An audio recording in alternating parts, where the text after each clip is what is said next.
السلام علیکم سامعین، 23 رمضان المبارک کی تاریخ شروع ہو چکی ہے۔ 14 اپریل ہے۔ خبر کا عنوان ہے نماز پڑھنے جا رہے لوگوں پر راستے میں حملہ، کئی آدمی زخمی۔ ہریانہ کے ضلع سونی پت کے گاؤں ساندل کا معاملہ ابھی ٹھنڈا بھی نہیں پڑا تھا کہ اب ہریانہ میں ہی ایک دوسرے گاؤں میں ایسا ہی معاملہ پیش آ گیا ہے۔ اطلاع کے مطابق آج لگ بھگ 1:30 بجے ضلع پانی پت کی تحصیل اسرانہ کے گاؤں بلانا کی فیکٹری سے بہار اور بنگال کے رہنے والے مسلم سماج کے لوگ جمعہ پڑھنے کے لیے گاؤں پلڈی میں جا رہے تھے۔ یہ سب مزدور ہیں۔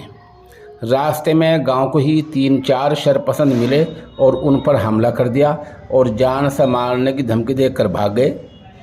ان سب زخمیوں کا میڈیکل کرایا جا رہا ہے۔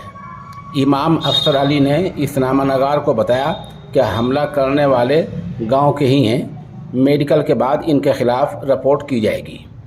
امام افسر علی نے اسنامہ نگار کو بتایا، ہم نے پولیس والے بلائے تھے، وہ آئے تھے، ان کے ساتھ میٹنگ کی ہے، انہوں نے ہماری بات سنی ہے اور ہم میڈیکل کے بعد ان کے خلاف رپورٹ درج کرائیں گے۔